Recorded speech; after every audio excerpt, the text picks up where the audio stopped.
본 방송에서 제공하는 투자 정보는 투자 판단에 대한 조언입니다. 방송에서 제공하는 주식의 가치, 가격 상승 및 하락에 대해서는 방송사에서 보장하지 않습니다. 시청자 여러분 안녕하십니까? 깊이 있는 인사이트로 여러분들의 투자를 잘 이끌겠습니다. 저는 강관우입니다. 저는 이혜은입니다. 금요일 우리 시장 외국인들의 매도세에 코스피, 코스닥 할 거 없이 모두 하락 마감했습니다.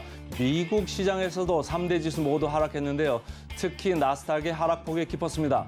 그간의 한 축이었던 필라델피아 반도체 지수도 2%가량 하락했고 테슬라 2%, 엔비디아 2% 모두 이렇게 하락하는 분위기였습니다.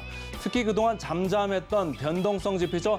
빅스 지수 금요일에는 4%나 올라가면서 시장의 불안감을 그대로 보여줬습니다. 네, 경기 침체에 대한 우려감도 점차 커지고 있는 상황인데요. 파월 의장의 두 차례 연내 금리 인상 추가 움직임에 더해서 지금 2년물과 10년물 금리의 스프레드가 100bp로 확대가 되면서 이제 경기 침체가 다시금 고개를 들고 있는 모습도 확인이 되고 있습니다. 지난 3월에 은행 파산 사태 때와 비슷한 수준의 스프레드를 보이고 있는 것이기 때문에 시장 불안감이 한층 더 커지고 있는데요. 그럼에도 불구하고 계속해서 투자를 이어나가야 하는 저희 입장에서는 증시 8, 증시 9 시청하시면서 어떤 부분들을 우리가 지켜보고 투자 원칙을 세우고 나아가야 할지 계속해서 점검하고 또 돌아보시는 시간으로 마련해 보시면 좋겠습니다. 자, 서울경제TV 유튜브 놀러 오시면요. 더 넓은 투자 인사이트 경험하실 수가 있습니다. 유튜브에 서울경제TV 검색해 주시고요. 실시간 방송과 함께 지난 방송 콘텐츠들과 함께 투자의 힘 얻어 가셨으면 좋겠습니다. 증시 8도 그리고 월요일 열고 있는 우리 증시도 파이팅입니다. 화이팅! 계속해서 미국 시장 그리고 암호화폐 시장 함께 알아보는 순서죠. 미장원, 오늘부터는 더 드림 SNC의 이건희 대표와 함께 하겠습니다. 안녕하세요. 네, 안녕하세요. 잘 부탁드리겠습니다. 네, 저도 잘 부탁드리겠습니다. 자, 감사합니다. 금요일 미국 시장 한번 간단히 좀 볼까요? 일단 조금 정리를 해봤습니다. 지금 3대 시장 지수 모두가 조금 하락을 했다, 이렇게 좀 평가를 해볼 수가 있겠습니다. 지금 그동안 시장이 계속해서 올라간다라고 소식이 나왔는데 역시나 그 기대감은 금리 인하에 대한 기대감이었죠. 그런데 지금 뭐 글로벌 너도 나도 할 것 없이 오히려 지금 금리를 추가적으로 인상을 하는 이러한 현상이 나타나고 있고요. 미국 같은 경우도 금리 인상에 대한, 인하에 대한 이런 불확실성을 지속적으로 지금 시장의 분위기를 나타내면서 이러한 좀 시장에 대한 공포성 분위기가 조금씩 올라가고 있다, 이렇게 좀 평가를 해볼 수가 있겠습니다. 일단은 조금 정리를 해보자면 지금 미국 연준, 대표적으로 연준을 비롯을 해서 지금 각국 중앙은행들이 이런 긴축성 행보가 지금 나타나고 있어요. 시장에서는요, 연준이 지금 금리 인상을 마무리하고 연내 금리를 인하할 것으로 지금 기대를 했었는데 지금 제롬 파월 연준 의장이죠. 올해 2차례가량의 금리 인상을 지금 예상하고 있다라고 합니다. 여전히 갈 길이 멀다라고 이렇게 언급을 했어요. 그리고 또 추가적으로 영국 은행뿐만 아니라 이 노르웨이, 이러한 유럽 은행들이 예상보다 지금 큰 폭의 금리 인상을 단행을 했습니다. 지금 영국 영란은행 같은 경우는요, 기준금리를 기존 4.50%에서 지금 50bp를 인상하면서 5%로 지금 책정을 해놓은 상황이고요. 스위스 중앙은행 그리고 노르웨이 중앙은행도 지금 각각 25bp 그리고 50bp 이렇게 금리를 인상한 상황입니다. 그리고 금리 어떻게 인하 신호탄에 대한 이러한 부분을 살펴봤을 때 실질적으로 물가가 안정이 되고 경제가 안정이 되는 측면이 보여야 돼요. 그런데 지금 경제 지표도 살펴보니까 오히려 경제 침체 우려도 지금 재부각되고 있는 모습이 지금 나타나고 있습니다. 지금 S&P 글로벌이 집계를 했죠. 지금 지난 6월 PMI 지수 같은 경우는 46.3으로 그 잠정 집계 같은 것 같습니다. 지금 반년 만에 오히려 이게 올라가야 되는데 최저치를 경신한 상황이고요. 그리고 50을 밑돌면서 제조업 경기가 위축 국면에 있음을 시사한 가운데 지금 전월치와 시장 예상치 또한 모두 하회한 상황입니다. 유로존 같은 경우도 지금 제조업 PMI 지수 자체가 계속해서 시장을 밑돌고 있는 상황이 나타나고 있어요. 그래서 미국 시장 같은 경우는 우리가 현재 상황을 좀 정리를 해보자면 반도체 지금 대표적으로 엔비디아 계속 올라가고 있죠. 이 북은 지금 지수 하락된 측면, 차익 실현 물량 출현 예상이 되고 그리고 파월의 피드 의장 이 추가 금리 인상을 재확인했다라는 점, 그리고 글로벌 중앙은행은 계속해서 금리를 올리고 있다. 그래서 우리가 금리 인하할 것이냐에 대한 이런 기대감으로 올라갈 시장에 대해서는 지금 관점에서는 공격적인 부분보다는 보수적으로 조금 약간 관점으로 살펴볼 필요가 있다라고 의견을 드릴 수가 있겠습니다. 방금 뭐 필라델피아 반도체 지수 말씀하셨습니다만은 사실은 뭐 엔비디아, 애플 계속 쭉쭉쭉쭉 올라가고 있는데 반도체 관련 지수가 먼저 좀 꺾여서 내려오는 감이 있었거든요. 최근에 보면 마이크론 테크놀로지도 좀 주가를 이렇게 보면은 우리나라 삼성전자보다 오히려 약간 약하고 최근에 뭐 HBM 관련해 가지고 삼성전자보다도 더 강한 게 우리나라 SK 하이닉스였는데 계속적으로 반도체 지수 좀 주목을 해봐야 되겠다 이런 생각을 하고요. 자, 테슬라 쪽으로 좀 가볼까요? 테슬라가 최근에도 계속 좋았잖아요. 근데 3%나 네. 빠졌습니다. 네. 한번 살펴볼게요. 그런데 우리가 좀 살펴봐야 될 게 있습니다. 테슬라 같은 경우는 실질적으로 미래 성장성에 대한 기대감으로 주가가 상당히 많이 올라갔어요. 그런데 지금 도표 차트를 보시면 실질적으로 이전의 전고점 부근에서 계속해서 저항을 맞으면서 하락할 가능성이 높다라는 겁니다. 뭐 시가총액 같은 경우는 뭐 말이 필요하겠습니까? 상당히 높죠. 그런데 현재 테슬라가 기록하고 있는 실질적인 현실적인 매출에 대해서는 저는 약간은 조금은 과대평가가 되어 있다고 말씀을 드릴 수가 있겠습니다. 뭐 미래형 산업이다, 뭐 또는 뭐 향후에 트렌드로 장악을 할 것이다라는 이슈 때문에 테슬라가 주목받고 있는 것 같은데 실질적으로 우리가 재무적으로 봤을 때는 아직까지는 상당히 현재 시가총액 대비해서는 조금은 많이 부족한 상황이다 평가를 볼 수가 있겠고요. 지금 그리고 일단은 성장성을 타고 풍부하게 주가가 많이 올라갔다라고 생각을 합니다. 따라서 테슬라가 실질적으로 어떠한 실적이 앞으로 나올지는 모르겠지만 뭐 벤츠사라든가 뭐 포르쉐사라든가 기존의 이런 자동차 사업을 영위하던 기업들도 어떠한 전략을 펼칠지. 자, 그렇다면 오히려 우리가 이러한 대형주보다는 이러한 기업들과 어떻게 보면 공급 계약을 체결한 이러한 부품 관련 기업들을 조금 더 눈여겨보시면 어떨까라고 좀 말씀을 드리고 싶습니다. 테슬라 말씀하실 때 막 조금 비싸다 이런 생각을 하시는 것 같은데 얼마나 비싼 겁니까? 이제 왜냐하면 말이죠. 금방 전통차 얘기하실 때 그 비교해가지고 좀 비싸다는지 아니면 절대 가격으로 비싸다는지 원래부터 테슬라는 좀 비쌌고 성장성이 계속적으로 뭐 들어왔던 밸류에이션이잖아요. 네. 그래서 앞으로 이거를 네. 비싸다고 뭐 개인 투자자들이 이걸 이제 팔아야 될지 아니면 더 추가적으로 뭐 사가야 될지요? 제 관점으로 말씀을 드릴게요. 지금 테슬라 시가총액이 1,000조가 넘어갑니다. 그런데 매출 같은 경우는 한 자릿수 조 단위로 기록을 하고 있어요. 대비했을 때는 고평가라 판단을 하고 있습니다. 그리고 성장성이 가장 풍부할 때 주가가 올라가지만 테슬라도 향후에는 이제 안정성을 다지면서 횡보기로 갈 수밖에 없는 산업이라 보고 있습니다. 예를 들어서 뭐 삼성전자, 뭐 SK하이닉스 대표적으로 말씀을 드리면 이 주식들도 과거에는 성장성이 풍부할 때는 엄청난 상승률을 기록하지 않았습니까? 그런데 지금은 결국에는 우리가 배당을 많이 주는 기업으로 인식되고 있어요. 그래서 테슬라 같은 경우도 장기 투자를 해야 된다 이렇게 이야기가 나오고 있는데 테슬라도 장기적으로 봤을 때는 이제는 안정성을 자리 잡으면 트렌드로 잡으면 배당 성향이 커지는 기업을 전무하고 이렇게 주가가 폭발적으로 상승하는 시기는 그렇게 좀 예전처럼 막 크게 나오진 않을 것 같다라고 좀 평가를 해보겠습니다.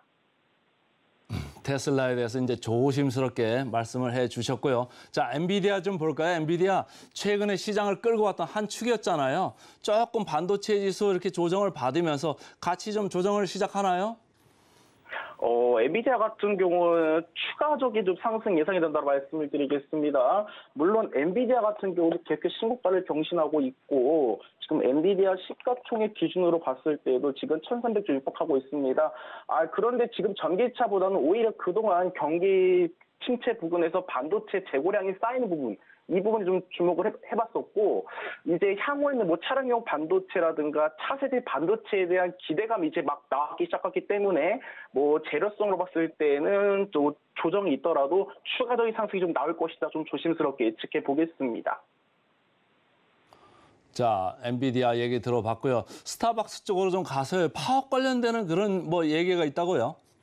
네, 그렇습니다. 스타벅스 같은 경우는 뭐 전 세계적으로 뭐 내놓으라는 뭐 브랜드죠. 그런데 지금 이 스타벅스에서 파업 이야기가 나오고 있습니다. 이게 지금 한두 개가 아니라 지금 150여 개 지점에서 파업을 한다라고 합니다. 지금 성소수자 기념 이런 불화에 따른 소식이 나오면서 스타벅스 직원 3,000명이 지금 매주 파업에 예정되어 있다. 뭐 이런 소식이 나오면서 주가가 좀 조정이 나온 것 같습니다. 자, 스타벅스까지 얘기를 좀 들어봤습니다. 또 한편으로는 최근에 말이죠. 미국하고 중국하고 좀 뭐라고 할까요? 대화 분위기가 좀 조성되나 이런 얘기가 좀 이제 시장에 나왔었지 않습니까? 근데 어제 나온 뉴스를 보니까 펜타닐이라고 중국에서 만드는 뭐 업체인가요? 그런 사람들 좀 구속을 했다, 수사를 한다 이런 얘기들이 나오면서 조금 분위기가 안 좋아질 것 같은데 이게 시장에 어떻게 영향을 미칠까요? 일단은 미국과 중국이 이러한 우리가 화해적인 스탠스 있던 부분에 대해서는 미국뿐만 아니라 유럽의 기업들이 미국과 중국의 이런 갈등 속에서 특정 국가에 대한 이러한 정책을 미는 게 아니라 중국도 워낙 생산성과 수요성이 풍부하기 때문에 동시에 노리고 있습니다. 그래서 이 기업들에 대한 이러한 정책에 따라서 기업들을 약간 어떻게 보면 이런 거래적인 측면에서 보여주기 위한 이러한 부분이라 볼 수가 있겠고요. 하지만 지금 미국과 중국의 관계에서는 결국에는 패권 싸움이 계속해서 지속되고 있습니다. 그래서 일단은 기업들 같은 경우는 미국과 중국이 양다리를 걸치는 모습이 나오고 있지만 정책적인 측면에서는 지속해서 갈등이 좀 지속될 부분이 있다. 이 부분 참고하시면 좋겠습니다. 자, 이제 매크로까지 들어봤습니다. 암호화폐로 좀 넘어갈까요? 비트코인 어떻습니까? 일단 비트코인 지금 부합권에 있어요. 지금 살펴봤는데 지금 이 4천만 원 구간을 돌파를 하면서 지금 일단 저항 구간 지금 조금 약조정이 나오고 있죠. 일단은 비트코인 같은 경우는 현 구간이 굉장히 좀 중요한 부분이라 좀 말씀을 드리고 싶습니다. 직전 고점 부분에 딱 지금 저항권에 와 있어요. 지금 요 4천만 원 초입 구간대를 지금 강력하게 우리가 돌파할지 이 여부를 좀 지켜볼 필요가 있다라고 말씀을 드리겠습니다. 그리고 추가적으로 비트코인이 지금 상승함에 따라서 알트코인들이 지금 순환 상승이 나오고 있어요. 그래서 지금 에이브랑 뭐 카바 같은 이런 알트코인 지금 급등이 나오고 있는데 비트코인이 이 구간 4천만 원 초입 구간을 강력하게 돌파할 여부를 주목할 부분 첫 번째로 말씀을 드리겠고 두 번째는 비트코인이 여기서 이 직전 고점을 강력하게 돌파하면서 추가적인 상승이 나온다 한다면 알트코인에 대한 이런 순환 급등도 우리가 예상을 해볼 수가 있겠다. 이렇게 좀 말씀을 드리겠습니다. 비트코인이 뭐 25,000불 깨나 싶더니 어느덧 이제 3만 불 정도 와 있잖아요. 앞으로 좀 어떻게 봐야 될까요? 일단은 주식 일전에도 그랬습니다. 우리가 팬데믹 이후에 이제 2021년 초입 구간 비트코인 불장이라고 그러죠. 그 구간으로 돌아갔을 때에도 주식시장이 한창 우리나라 기준으로 삼성전자가 8만 원 간다, 10만 원 간다 이런 이슈가 굉장히 많이 나왔었고 테슬라도 신고가를 계속 돌파할 때 큰 조정이 나온 적이 있습니다. 이때 치고 올라간 게 비트코인이었어요.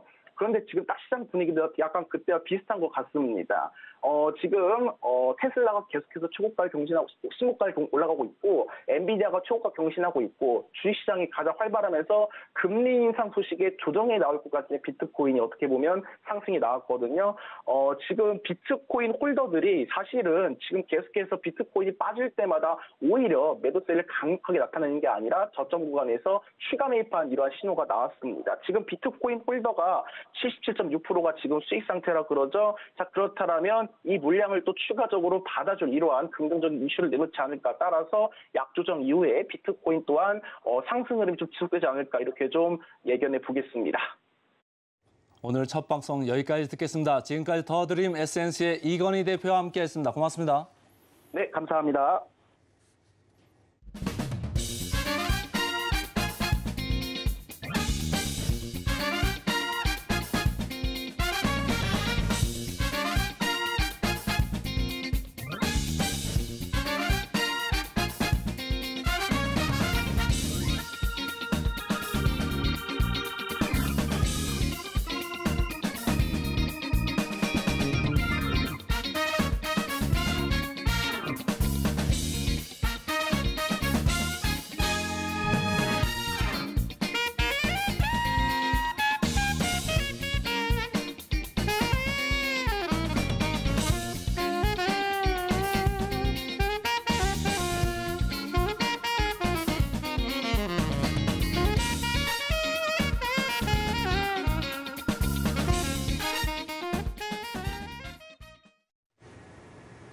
네, 오늘도 한 주를 여는 월요일입니다. 월요일인 만큼 더욱더 꼼꼼하게 분석해드리겠습니다. 오늘의 일면 헤드라인, 오늘은 하이투자증권의 이청원 과장님과 함께합니다. 과장님 어서 오세요. 네, 안녕하세요.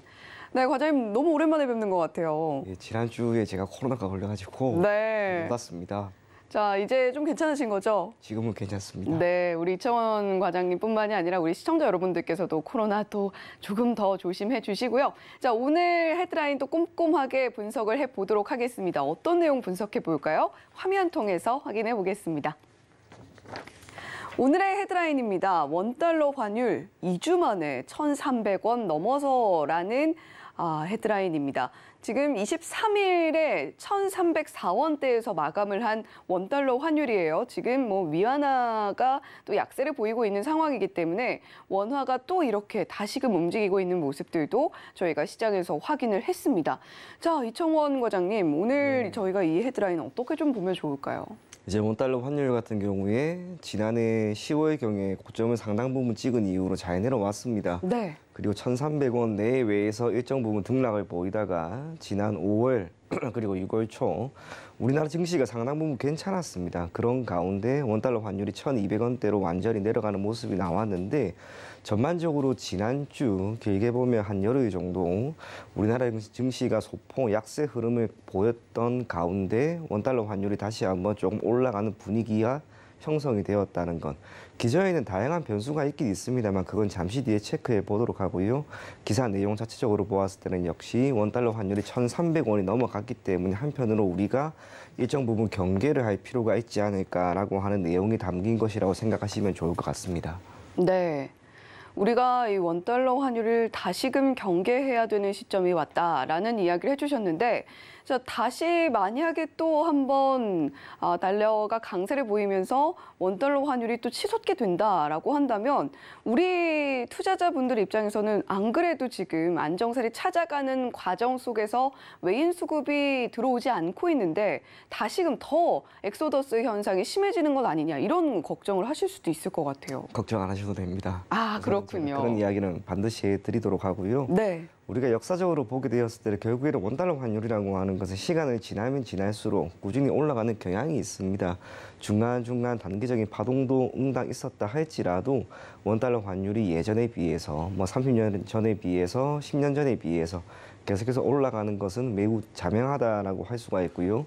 환율이라고 하는 것은 그 정의를 내림에 있어서 결국 자국 통화에 대한 타국 통화의 상대적 교환 비율입니다.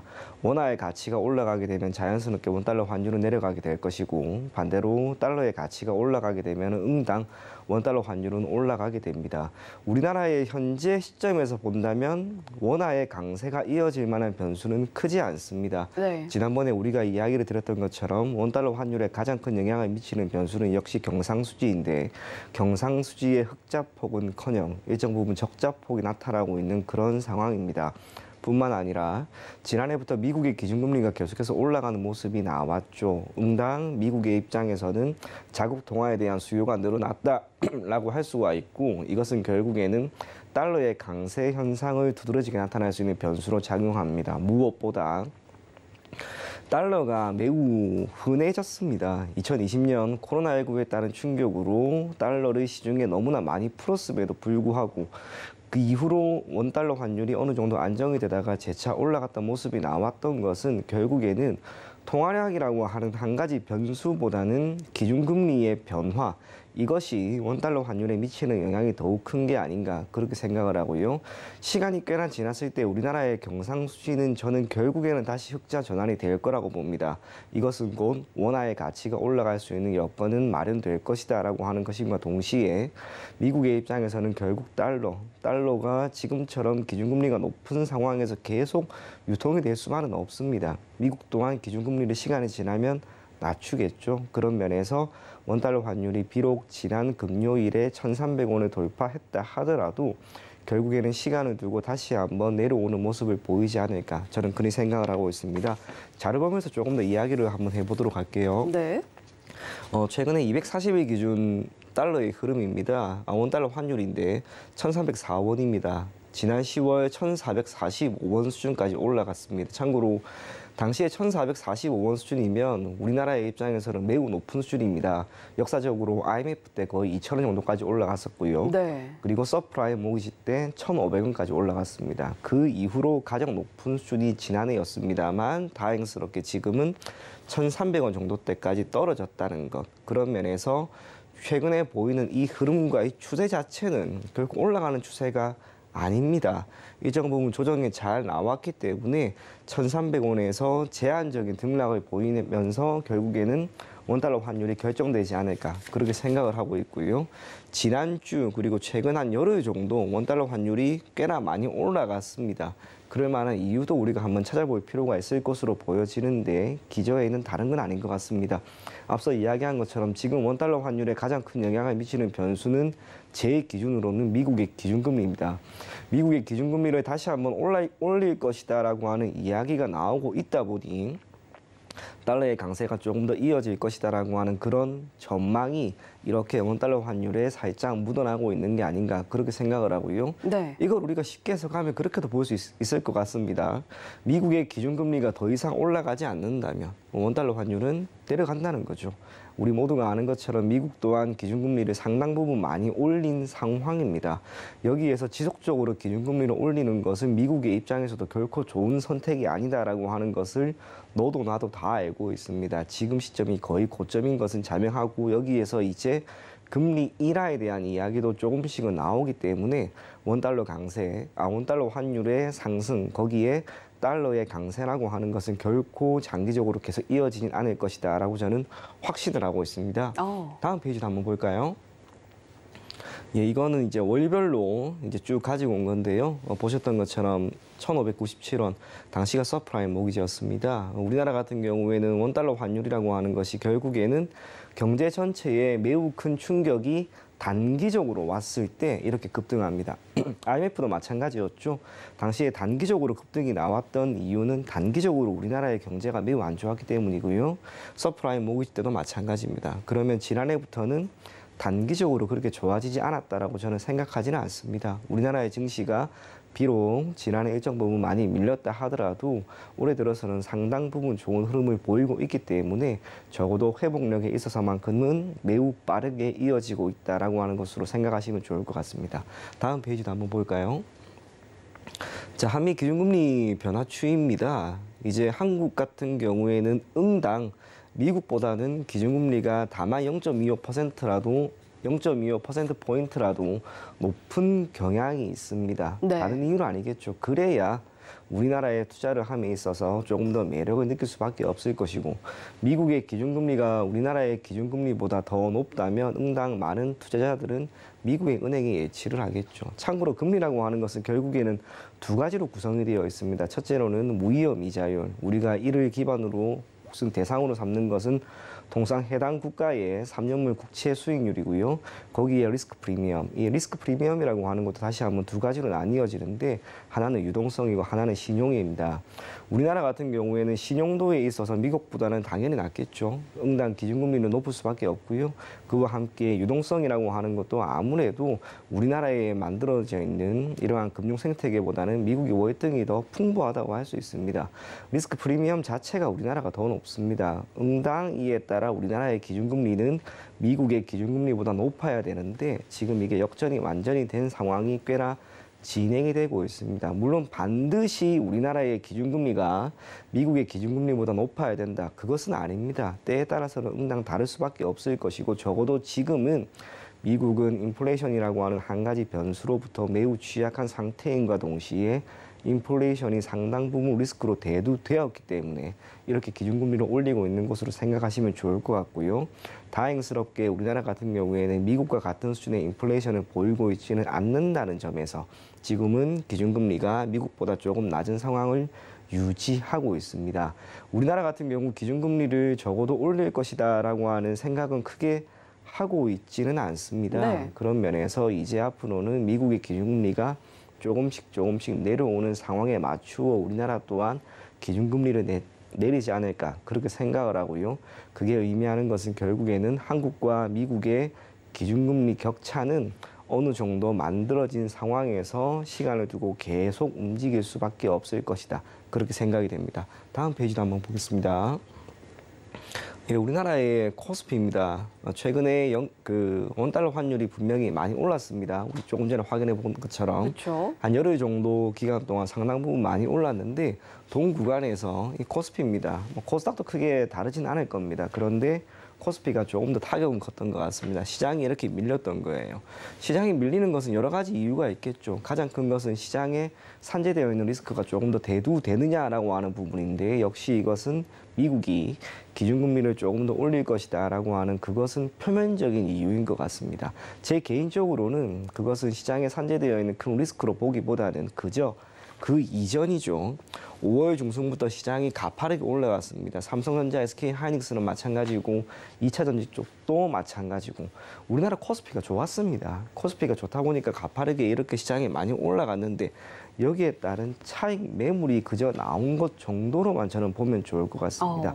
이게 의미하는 것은 시장이 무언가 큰 충격으로부터 움직임이 나오는 것이 아니라 그저 자연스럽게 올라가는 가운데 나타난 조정 정도라고만 저는 보여집니다. 그래서 코스피는 크게 여러분들이 걱정하실 필요는 없을 것이다. 그렇게 생각을 하고요.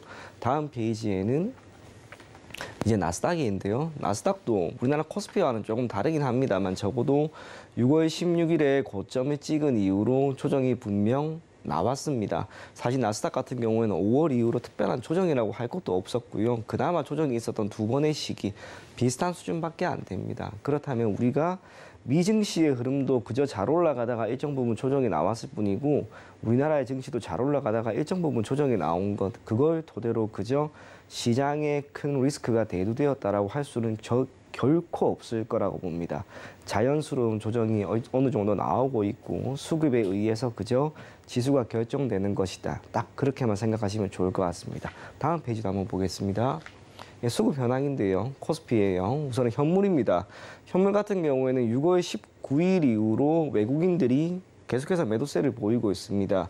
그럼에도 불구하고 최근 1개월 동안 외국인들은 여전히 매수 우위를 보이고 있습니다. 다음 페이지에 이제 선물을 제가 가지고 왔는데요. 선물 같은 경우에는 6월 22일에 조금 들어오긴 했지만 최근 오후 거래 동안은 매도 우위입니다. 그럼에도 불구하고 외국인들은 여전히 최근 1개월 동안 매수 우위를 보이고 있습니다. 수급적으로 지난 한 주는 좋지 않았습니다. 외국인들이 우리나라 증시에서 빠져나갔던 거죠. 그러다 보니 원달러 환율은 조금 더 올라갈 가능성은 여전히 있었고 그것이 그저 현실화되었다고 보여집니다. 시장에 대해서 이야기를 참 많이 하고 있습니다만 저는 시장에 대해서 결코 부정적으로 생각하지도 않고요. 우리나라 증시가 크게 흔들릴 거라는 생각도 전혀 하고 있지 않습니다. 가장 큰 이유는 많이 빠졌습니다. 지난해 너무 많이 빠진 건 그리고 지금부터 계속해서 반도체 쪽은 물론이고 2차 전지 잘 올라가고 있습니다. 지난 시간에도 한번 이야기를 드렸던 게 코스피 같은 경우에는 시가총액 상위 10개 기업은 결국에는 우리나라에서 가장 잘하는 우리나라의 현재 주력 산업이 속한 그런 모습을 확인할 수가 있는데 삼성전자, SK하이닉스 반도체이고요. 그리고 LG에너지 솔루션을 기반으로 하고 있는 2차 전지, 현대기아 자동차입니다. 잘하고 있는 주력 산업군들의 움직임은 결코 나쁘지 않습니다.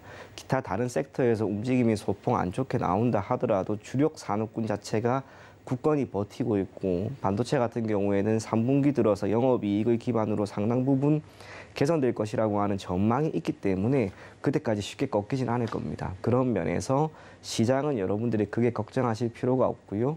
원달러 환율 같은 경우도 일시적으로 1,300원 이상 올라갔긴 했지만 원달러 환율이 지속적으로 내려가지도 않습니다. 지속적으로 내려간다면 그것 또한 우리나라 증시에 부담이 됩니다. 그저 특정 수준 기준으로 해서 일정 부분 변동성을 보이면서 결정되는 것. 그것만 여러분들이 생각하시면 좋을 것 같습니다. 다음 페이지도 한번 보겠습니다. 이게 달러 인덱스죠. 이제 우리가 쉽게 설명하면 그런 거예요. 달러의 가치가 상대적으로 진짜 강해졌는가. 추세 자체가 쭉 내려오고 있잖아요. 네. 지난주 소폭 올라갔다고 해서 이것만으로도 우리가 달러가 상대적으로 강세를 강하게 보이고 있다라고 할 수는 없는 근본적인 이유가 됩니다. 그런 면에서 지금 미국의 기준금리가 일정 부분 올라갈 것이고 그것이 미국의 달러 강세화를 지속적으로 견인하는 가운데 원달러 환율은 조금 더 올라가서 우리나라 증시는 상당 부분 고전할 것이다라고 하는 부분에 대해서는 여러분들이 전혀 귀를 기울이지 말고요. 지금은 지속적으로 긴축에 대한 이야기가 나오면서 풍부해진 유동성을 이제 회수하고 있는 그런 가운데 시장은 그에 걸맞게 잘 올라가고 있습니다. 긴축이라면 응당 시장 또한 좋지 않아야 되지만 지금 그러지 않아요. 그런 면에서 우리나라 증시는 마찬가지고 미국의 증시는 결국에는 지금처럼 우상향 흐름이 나오지 않을까 그렇게 생각을 하고 있습니다. 다음 페이지도 한번 보겠습니다. 네. 이거는 이제 기업인데요. 요거는 잠시 뒤에 이제 이야기를 하면 괜찮을 것 같습니다. 네, 지금 뭐 사실 미국에서는 연내 2번 정도의 추가적인 금리 인상이 있을 수 있다라는 이야기가 나오고 있고, 영국도 지난 금요일 우리 시장을 좀 흔들게 했던 요인 중에 하나가 BOE가 또 금리 인상을 기습적으로 단행을 하는 모습도 보여줬습니다.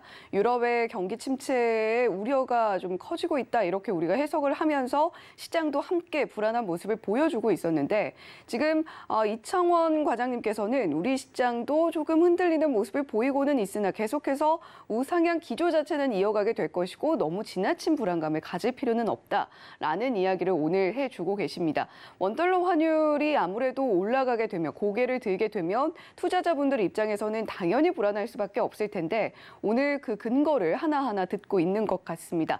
자, 그렇다면 저희가 이러한 환율의 추세를 볼 때 수혜를 볼 수 있는 섹터, 수혜를 볼 수 있는 종목들 이야기도 한번 들어봐야 될 것 같아요. 어떻게 보면 좋을까요? 저는 머릿속에 생각나는 게 바로 딱 식품이었습니다. 식품. 네. 식품이라고 하는 것은 결국에는 식품 소재와 관련된 예를 들면 밀가루를 생산한다든지 이거를 공급하는 회사가 있을 것이고요. 우리가 마트에 가서 편안하게 먹는 식품 가공 관련된 기업들이 있습니다. 지난해 국제 곡물 가격은 물론이고 국제 원자재 가격이 모두 다 상승했습니다. 그러다 보니 인플레이션이 이제 응당 나올 수밖에 없었는데 그것은 식품 가공업체의 입장에서는 결국 비용의 증가를 견인합니다. 여기에서 말하는 비용이라고 하는 것은 회계적으로 보게 되면 매출 원가 그리고 판관비 이것이 올라가게 되는 거죠. 그러면 매출액은 이제 어떻게 될 것인가? 매출액은 기본적인 소비재로서의 역할을 하기 때문에 대단한 변화가 없습니다. 하지만 기업의 입장에서는 매출액은 큰 변화가 없는데 비용 자체가 상당 부분 많이 늘었기 때문에 영업이익은 안 좋을 수밖에 없는 환경에 놓여 있었던 거죠. 네. 하지만 기업은 바보가 아닙니다. 이렇게 원재료 가격이 올라가는 가운데 매출액에 해당하는 즉 판매 가격을 올리게 되는 거예요. 판매 가격을 올리게 되면 응당 영업이익률 자체가 나아질 수밖에 없을 것이고 기타 다양한 변수에 의해서 특정 기업이 만들어 놓은 제품에 대한 수요가 늘어나게 되면 영업이익률 자체가 많이 좋아질 수밖에 없는 거죠. 식품업계 관련해서는 역시 농심을 바라볼 필요는 있을 것 같습니다. 농심이라고 하면 우리 모두가 잘 알고 있는 신라면, 안성탕면, 그리고 짜파게티 네. 이렇게 참 많이 있습니다. 우리가 굳이 다른 걸 살펴볼 필요도 없이 그냥 먼저 선택하는 거예요. 그러니까 농심 같은 경우에는 매출액 비중에서 살펴보게 되면 라면류가 대략 78% 정도로 차지합니다. 그 외에 우리나라에서 가장 많이 팔리는 과자죠. 새우깡. 이 같은 경우에는 이제 과자류, 스낵류라고 해서 매출 비중에서 차지하는 비중이 그 다음으로 높은데 농심 같은 경우가 대표적인 기업이라고 할 수가 있습니다.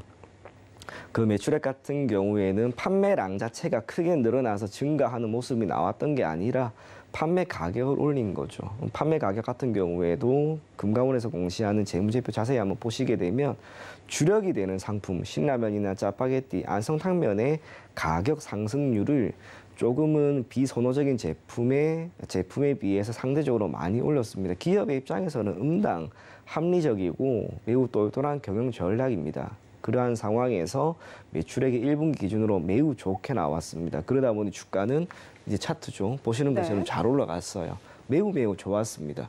그런데 노이즈가 지금 한 개 나왔죠. 그쵸. 노이즈 이제 우리 모두가 다 아는 거예요. 다음 페이지에 이제 정부가 라면값 인하와 관련된 이야기를 했습니다. 그러다 보니 농심도 그렇고 당시에 식품 가공업체가 주가가 많이 밀렸는데요. 제가 이 기사를 보면서 참 많은 생각을 했습니다.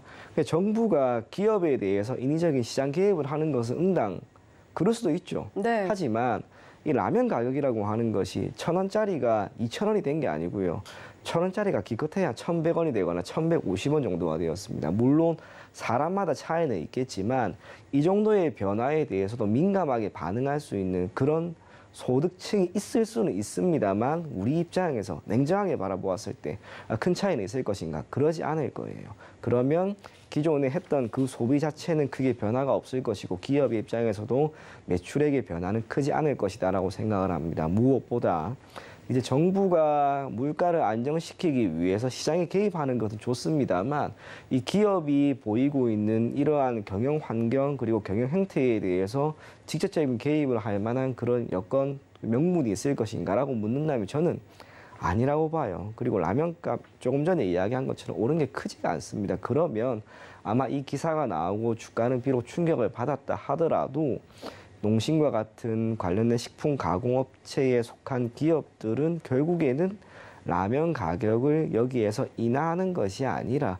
이후 매출액에 해당하는 부분이나 기타 원가가 조금 더 올라갔을 때 추가적인 상승은 하지 않을 것이다라고 생각을 합니다. 그런 면에서 농심의 판매 가격, 다양한 제품에 대한 판매 가격의 인하는 나오지 않을 것으로 저는 생각을 하고요. 네. 아마 여기 이제 우리 모두가 익숙해지면서 그냥 지금과 같은 소비를 계속해서 이어나가지 않을까 그렇게 생각을 하고 있습니다.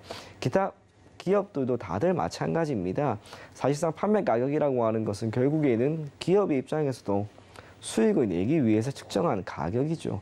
이 수익을 내야 하는데 정부가 아무리 인하를 해라라고 해서 쉽게 할 수 있는 것도 아닙니다. 기업이 무엇이라도 남아야 계속해서 재화를 시장에 공급하고 또 일자리도 창출하고 다 그런 효과를 불러일으키는 것이기 때문에 저는 이번 이슈는 오히려 상당 부분 노이즈였을 뿐이다. 그리고 오히려 지금과 같은 시점에서 매수하는 관점으로 바라보는 게 더욱 좋지 않을까 그렇게 생각을 하고 있습니다. 그래서 농심 같은 경우 여러분들이 조금 더 눈여겨보셨으면 좋겠고요. 그리고 마지막으로 한 가지 이제 수급 현황인데요. 제가 가지고 왔는데 이 농심이에요. 기관은 계속해서 팔아요, 최근에. 네. 그런데 외국인들이 지금 이렇게 계속해서 삽니다. 우리가 외국인들이 지금 이렇게 매수세를 보이고 있는 기업을 나쁘게 볼 필요가 있을 것인가? 저는 결코 그렇지 않다고 봅니다. 노이즈가 있었던 상황에서 그 충격을 견인했던 투자 주체는 철저하게 기관이었습니다. 하지만 외국인들은 계속해서 담아냈던 거죠. 외국인들이 이렇게 매수세를 강하게 보이고 있는 이런 기업이라면 일시적인 조정이 있다 하더라도 이내 저는 재차 오를 거라고 생각을 하고 있습니다. 그런 면에서 농심이라고 하는 기업을 여러분들이 최근에 노이즈를 기반으로 또 아직까지 주가가 회복된 것은 아니기 때문에 지금 시점에서 일정 부분 매수 관점으로 접근을 하고 시간을 두고 조금 더 가지고 가는 전략이 유효하지 않을까 그렇게 생각을 하고 있습니다. 네, 지금 오늘 환율 이야기로 시작해서 농심이라는 종목까지 저희가 챙겨봤습니다. 물론 농심이 꾸준히 우상향의 모습을 견조하게 그려오면서 상향을 했던 종목은 맞지만 최근에 좀 정부에서 라면값 인하에 대한 이야기가 나오면서 주가가 흔들리는 모습을 보였는데 과연 이러한 어떤 정부의 시장 개입이 실제로 기업에게 가격 인하로 이어질 것이냐 이 부분에 있어서는 좀 이견들이 있는 것 같습니다. 실제로 이야기도 많이 나오고 있고요. 따라서 이 이슈로 흔들렸던 지금이 오히려 매수 타이밍이 될 수 있지 않겠느냐라는 이야기까지 이청원 과장님께 들어봤습니다.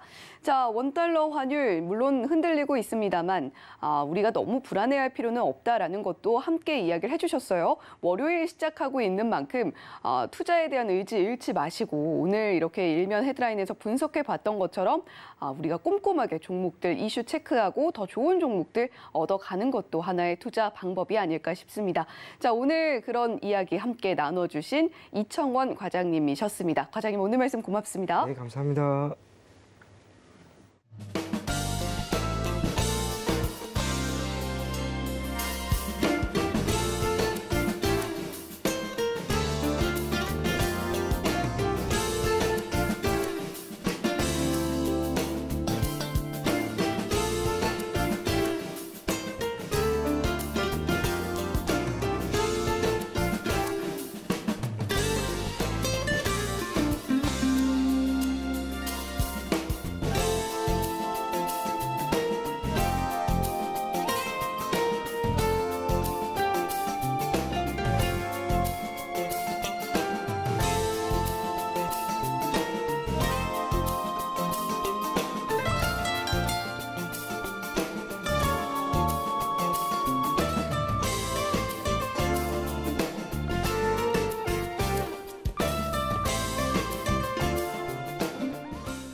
월요일 아침 8시 반입니다. 매일 아침 8시 반 서울경제TV에서 센티멘탈 대 펀더멘탈 이 코너가 아주 주목을 받고 있습니다. 오늘도 두 종목 제가 어김없이 가져왔는데요.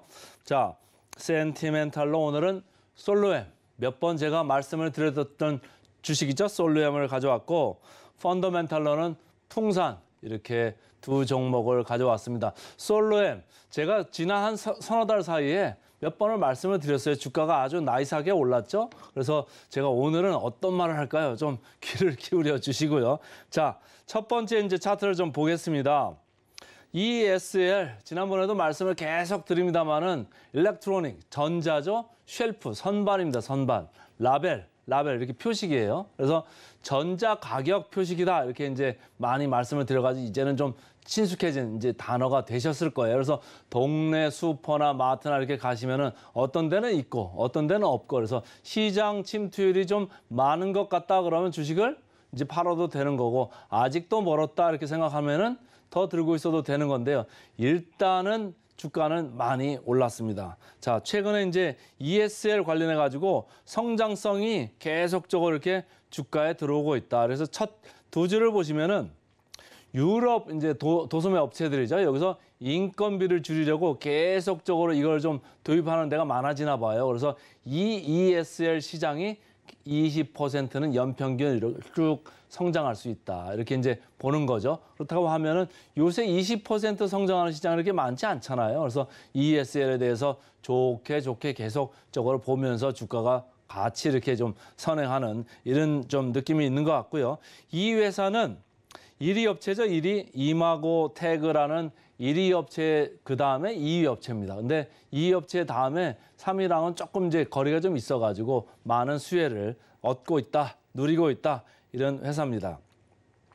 하이투자증권에서 나온 리포트죠. 지난번에도 말씀을 드렸었는데 이 이마고텍이라는 한 회사가 선행 PER이 44배일 정도로 성장성을 상당히 후하게 쳐주고 있는 이런 회사다. 이렇게 그때도 말씀을 드렸었고요. 이 회사는 뭐 앞으로 이제 수주가 계속적으로 들어올 텐데 수주가 들어올 때마다 주가가 튈 겁니다. 이런 얘기를 했었죠.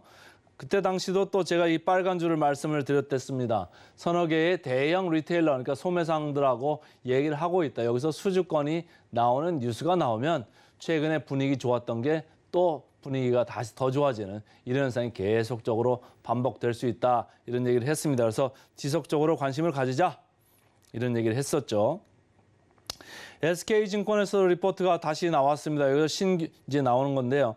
사업 영역이 확장 중이다. 그러니까 ESL을 여기 한 군데만 쓰는 게 아니고 여기저기에 쓸 수 있다. 이런 얘기를 하는 거죠. 그래서 뭐 정보 전달 기능을 넘어가지고 재고 관리 이런 쪽에서 플랫폼하고 이렇게 붙여가지고 같이 활동을 좀 할 수가 있다.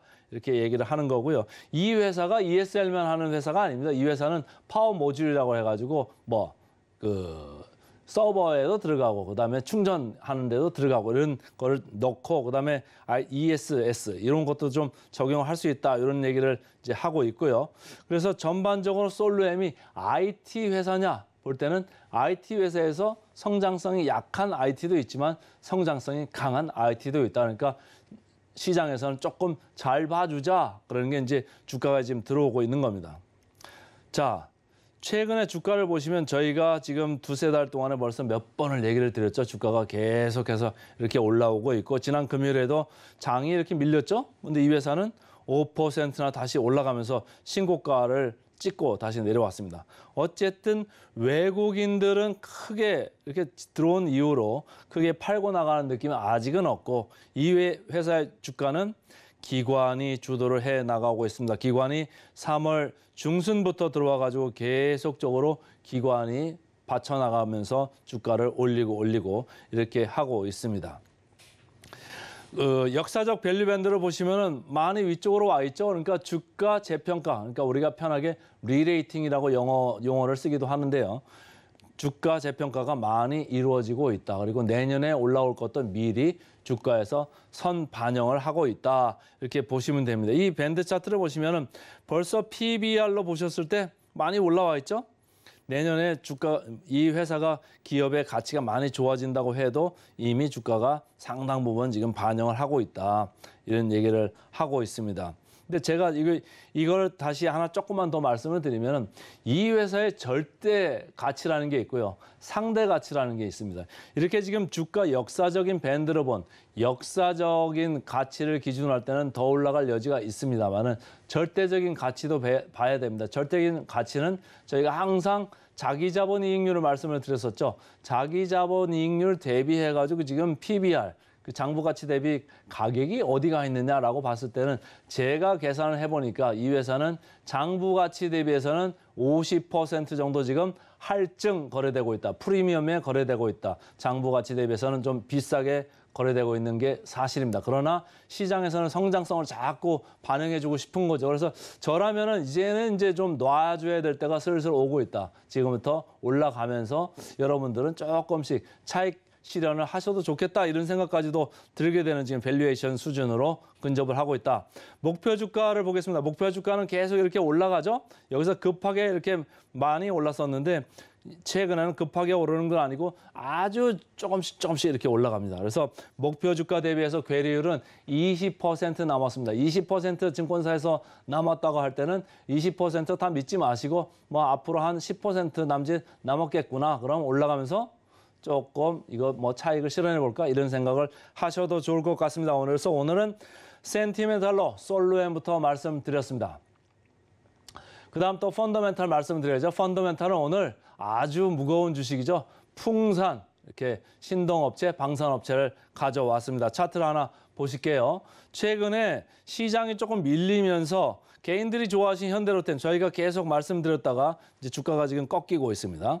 자, 한국항공우주도 지난주에 좀 꺾였습니다. LIG 넥스원 같이 꺾였습니다. 이 방산업체들이죠. 방산업체들 주가가 상당히 최근에 좋았었는데 풍산만 파란 줄입니다.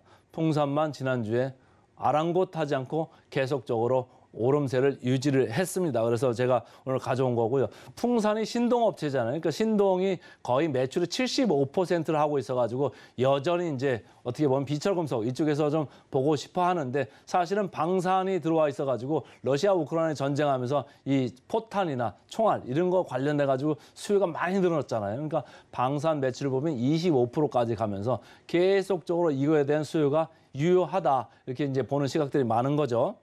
SK증권 리포트 보겠습니다. 구리 수요도 있지만 방산 수요가 증가하는 구간에 진입해 있다 이런 얘기죠. 방산 비중이 커지면서 구리 가격, 신동 부분에서 실적이 왔다 갔다 하는 걸 이쪽에서 방어를 해줄 것이다. 오히려 조금 더 좋아지게 해줄 것이다. 이렇게 얘기를 하는 거고요.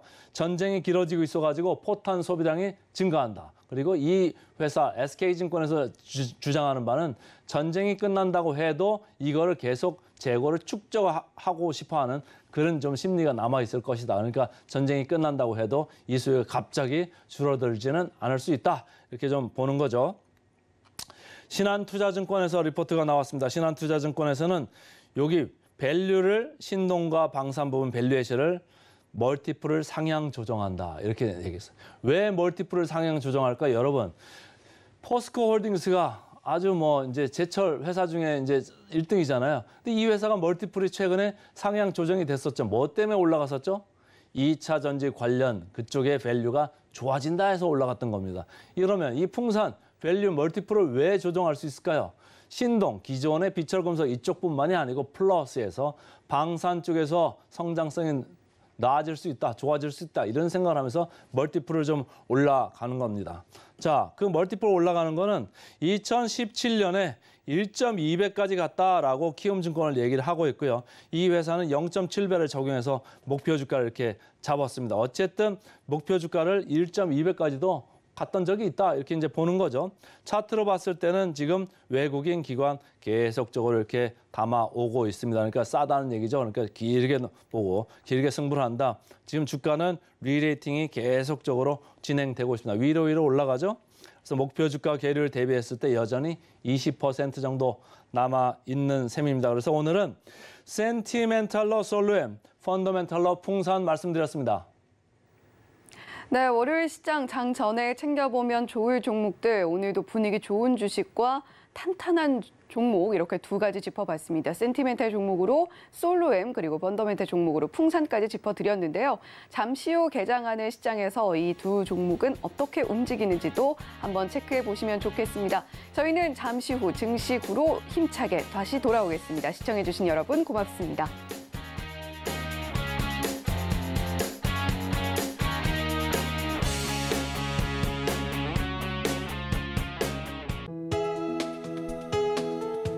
본 방송에서 제공하는 투자 정보는 투자 판단에 대한 조언입니다. 방송에서 제공하는 주식의 가치, 가격 상승 및 하락에 대해서는 방송사에서 보장하지 않습니다.